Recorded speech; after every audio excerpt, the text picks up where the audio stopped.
Hi, my name is Simon Eddy. I'm the Chief Executive of Harmo Funter Group, and this presentation is about corporate governance. We're just going to demystify corporate governance for you. Topic 1 is duties of a director and the UK Code of Corporate Governance. There are many definitions of corporate governance, but this is the one that I like the most. And the first sentence says it all, really. The system by which companies are directed and controlled. There are 6 models internationally of corporate governance. The main focus is really on the divorce of control and ownership. That is, the shareholders versus the board of directors who have control. Here are the other 3. So the Anglo-US model is the one that we use in England. Here are the mandatory requirements of directors. These are known as the 7 duties. The first one is company's constitution. You must follow the company's constitution and its articles of association. You must promote the success of the company. We must use independent judgment and exercise reasonable care, skill and diligence. We must avoid conflicts of interest, and we must not accept benefits from a third party. You must tell the other directors and members if you may personally benefit from a transaction that the company makes. Other duties, not misusing the company's property and applying confidentiality about the company's affairs. As I said, these are mandatory, the 7 duties, and enforcement can be by a variety of means shown here. A UK corporate governance code has been created. It was issued in 2018. The first edition was created in 1992 by the Cadbury Commission. It gives 18 principles which are to be followed by listed companies, but I would recommend this to all companies to follow because it will probably become the future requirements, future mandatory requirements.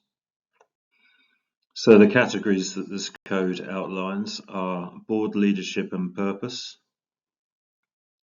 the division of responsibilities, which tells us about the makeup of the board, composition, succession and evaluation. This tells us about the diversity of the board, the composition of the board, and also succession planning and evaluation of the board performance. Audit, risk and internal control. And everyone's favourite category, remuneration. There is a current trend to add employee voice to these categories. So these new considerations include giving a non-executive director responsibility over workforce issues, establishing a workforce director or a worker on the board, and establishing an employee advisory committee. The latest version of the code, 2018, also has a requirement for pay ratios between chief executives and workers to be reported. And also there's a new requirement that the remuneration committee review pay across the wider workforce. So we've considered the mandatory requirements and also the recommended requirements. And now we're going to take a quick look at key legislation. So the following pieces of legislation require action at all companies. The Health and Safety at Work Act 1974, which has been amended by the management of HSWA 1999. This requires you to have a designated employee who is responsible for health and safety at work and also fire precautions, fire regulations. Bribery Act 2010.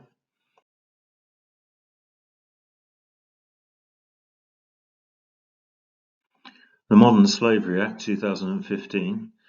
Here it's good practice for all companies to have a short statement on modern slavery, no matter how small they are. The GDPR and Data Protection Act 2018. All companies should have a data controller appointed. This can be an employee who's designated for that role. There are other requirements as well, which a lot of us know because we've heard so much in the media about it. but there are 7 principles and 8 rights for members of the public. The Equality Act 2010, which combines the Sex Discrimination Act, Race Relations Act and the Disability Discrimination Act. This also is added to by age discrimination. Again, here's another one where you need to designate a responsible person. The Copyright Designs and Patents Act of 1988, among other things, requires a designated licensing coordinator within your company. This one, of course, only applies to charities, which is the Charities Act 2022, which amended the 2011 version. For charities, the requirements of trustees has been outlined by the Charity Commission's guidance. These elements are those which are required by the essential trustee. The code outlines a foundation principle and 7 other principles. The board must be clear about the charity's aims and ensure that these are being delivered. Every charity is headed by an effective board that provides strategic leadership. The board must act with integrity. The board must make sure that its decision-making processes are informed, rigorous and timely. The board must work as an effective team. The board must have a clear, agreed and effective approach to supporting equality, diversity and inclusion. The board must lead the organisation in being transparent and accountable. There are also some guidelines for decision-making in charities. These are good guidelines actually for any company to follow. And finally, there are also guidelines for handling conflicts of interest. And again, these are great guidelines to follow for all companies. Now let's take a look at roles and responsibilities of the board. And don't forget, if you're finding that I'm racing ahead too quickly, then just pause the screen on any given slide. Seems a bit obvious to talk about it, but it's an important part of corporate governance. The role of the chair is to lead and manage the board, to be responsible for setting the board's agenda and to ensure that meetings are conducted properly. The chair really is responsible for the overall performance of the board, how they work as a team and their delivery into the company. The executive directors and the non-executive directors have essentially the same role. Lord Cadbury used to say that there's no such thing as a non-executive director because at certain times during the company's operating, the non-executives need to become executive. So there should be 8 to 12 directors, which is considered optimum. If you have too many directors, then it's difficult to get decisions made, and if you don't have enough, it's difficult to do the work. Responsibilities can be delegated to committees. Normal committees are Audit Committee, Nomination Committee and Remuneration Committee. There are also some ad hoc special committees. You might also have a Risk Committee, which we'll talk about in a moment. There is no legal distinction between executive directors and non-executive directors. This is where Lord Cadbury came from, I think. And also non-executive directors have the same duties. The 7 duties also apply to them. They tend to take a back seat from the day-to-day running of the organisation, and they are sometimes called external directors as they operate externally to the company. But they are an important presence at meetings and are required to challenge the board constructively. Let's take a look at enterprise risk management. So, by definition, a coordinated application of resources to minimize, monitor and control the probability and impact of unfortunate events.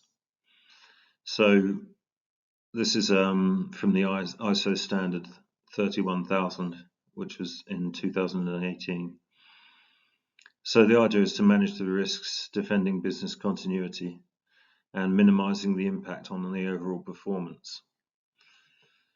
You can appoint a Chief Risk Officer, which is another one of these designated roles, and produce a real-time collaborative dashboard, which is a reporting system to help with risk decision making.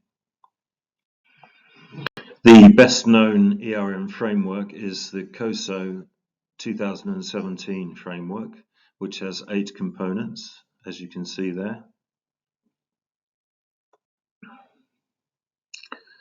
These are internal environment, which is the atmosphere and corporate culture within the company, objective setting, event identification,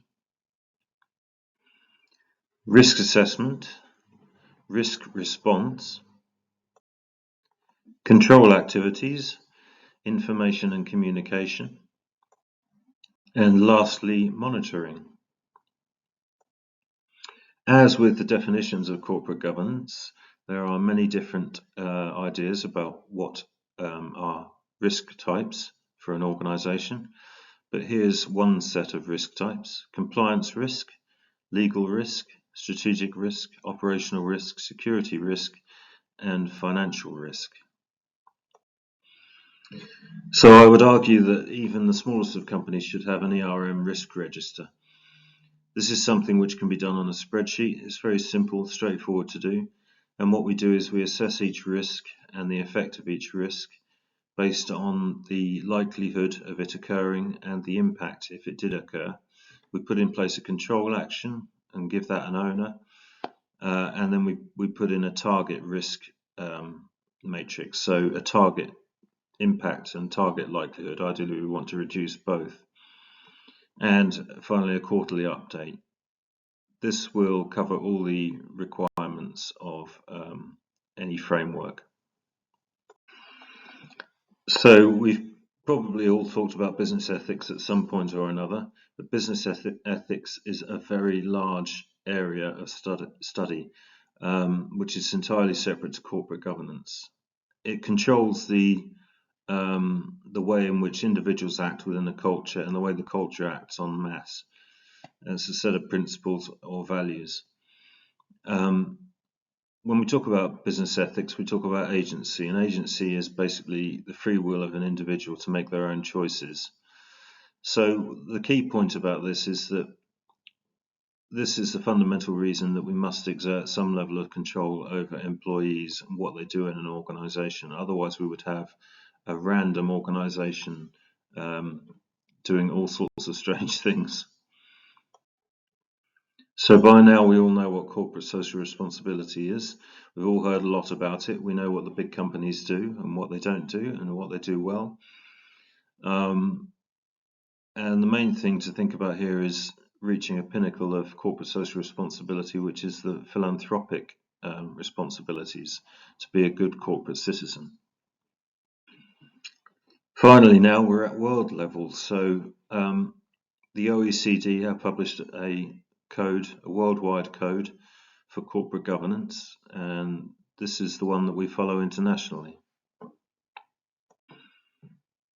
All I can tell you in such a short presentation is that there are 7 guidelines for corporate governance in the OECD guide. There's a guide for most companies, and there's also a guide which covers state-owned companies. I've been Simon Eddy, and we have been Harman Funter Group. Thank you for your time.